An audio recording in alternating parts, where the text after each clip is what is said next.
Welcome to today's episode of Cascading Leadership. I am your friendly neighborhood town strategy nerd, Dr. Jim. And today we're going to talk about 5 ways you can improve your sales outreach next year. In an earlier episode, we talked about some of the things that you can do differently to get better results. In this conversation, we're going to focus on some of the things that you can do to be much more effective in your outreach. And it's going to be a pretty tactical conversation that we're going to have. To set some context, you're looking at some pretty stark numbers for 2022. As the year wraps up, we're looking at overall outreach across all channels having increased. But with that being said, the reply rates have all declined through most standard channels. So phones, emails, that sort of stuff. When you look at quota attainment for most sales reps, almost 70% of reps are missing quota. And you're also looking at a scenario where most sales organizations are increase quotas in 2023. That in and of itself is going to be pretty interesting considering the economic headwinds that we're heading into. And what that means for sellers is that sellers are going to need to be much more strategic and focused in how they're going to market. So when you're looking at 2023, you'll see that continuing trend of outreach increasing. Reply rates are going to continue to decrease. And then the wild card in all of this is that AI is going to accelerate into the marketplace, which will have an impact on the volume of outreach, but it also, depending on how it's deployed, can have some pretty significant impact on sellers as a whole. So if you're looking at some of the more tactical aspects of selling, things that are very task-oriented, I would argue that the expansion of AI into the selling world could have some pretty significant impact in terms of the elimination of jobs at some of the lower levels of sales.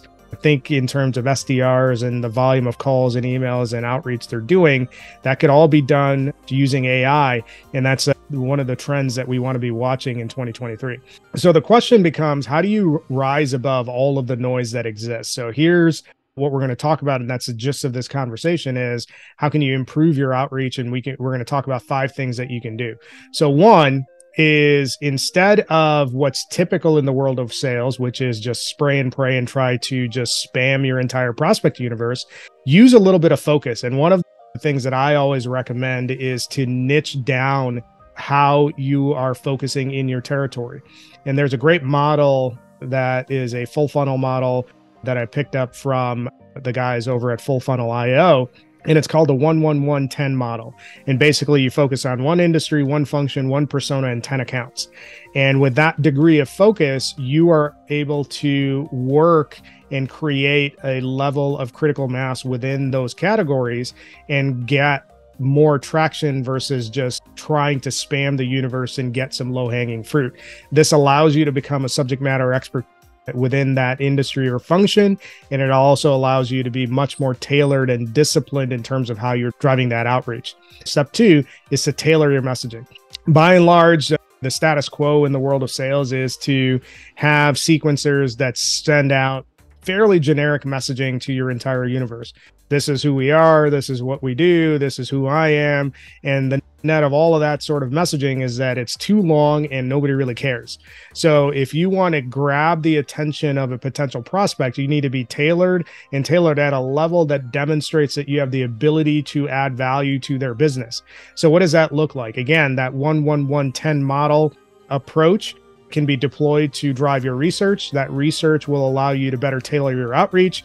And then through that research, you're going to understand the goals and objectives of the personas that you're trying to reach out to, which will actually position you in a way that you can engage the curiosity of the person that you're talking to and get them to look at you differently than the spam bots that are just throwing a lot of generic outreach out into the selling world. Step 3 is to engage with your buyers where they are.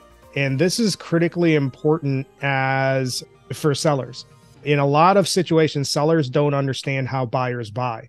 By and large, sellers are still operating in a lot of ways as if we have a monopoly on the information about our products, services, landscape, marketplace, all of that sort of stuff. And that's simply not true. In fact, when you look at recent research and data that's come out, most buyers, when they are starting to potentially evaluate getting into a buy cycle, the first step that they're going to take is research on their own, and then they're going to ask their network. And that can happen out in the open on places like LinkedIn or YouTube or those sort of social channels, or they can happen in private Slack communities, networking events, that sort of stuff. As a seller, it becomes critically important for you to be in those places where your buyers are before they enter a buy cycle. And what that allows you to do is that it allows you to build rapport, trust, and credibility before there's actually a buying motion that's even in place. So folks get to know you through your expertise versus the sales cycle where you're constantly pitching. So it's going to be important for you to adopt those multi-channel pitches to connect with your buyer. And as much as you can, you want to identify what is the primary channel or what are the primary channels that your buyers utilize, and then develop a presence on those channels. Step 4 is you're going to need to be in the habit of experimenting.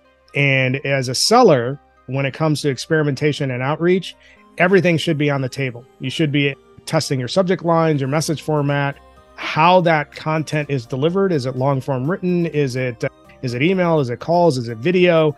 There's so many different ways that you can tackle the question of outreach, and you should be constantly testing to see what works and what doesn't based on what your strengths are. Step 5, and this is going to be really important. It's you need to be in a habit where you're building a system for follow-up and nurturing. And that's critically important because 97% of your buying universe is not looking to buy right now. So your ability to drive value to them, to educate them, to inspire them is a function of follow-up and nurturing. And if you're not nurturing your prospect universe as part of your territory management plan, you're going to have problems. You have to play the long game in terms of your selling strategy and take that view to the market.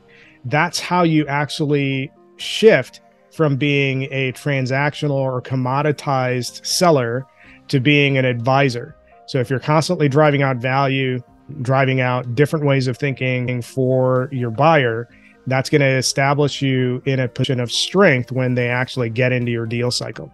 So to recap, when you're looking at how can you improve your sales outreach, step 1, you need to focus your outreach. So the 1-1-1-10 model is a good way to do that. Step 2, you need to tailor your messaging. Step 3, you need to engage with your buyers where they are. Step 4, you need to be constantly experimenting with your outreach across many different factors. So you always should be testing how that outreach is performing. And then step 5, you should be building out a follow-up and nurture that is focused on driving value and educating your buyer on industry trends and any number of other factors that help you position yourself as an expert and also a trusted advisor versus a commoditized vendor relationship. So hopefully these 5 steps that I mentioned help you be more effective when it comes to selling outreach. I'd be curious to see or hear what you think and what you would add to that list. Thanks for joining us on this episode of Cascading Leadership. We appreciate you listening on this quick episode on how you can actually improve your sales outreach. If you like the show, make sure you follow us on all of your major podcast platforms. You can find us on YouTube, TikTok, LinkedIn, Facebook, Twitter. We're not on Instagram because that's for food pics. If you like the episode, tell a friend and have them do all of the things that we just talked about. We'd appreciate you leaving a review. And until next time, looking forward to having more great conversations on Cascading Leadership, where we are helping you drive your career further faster.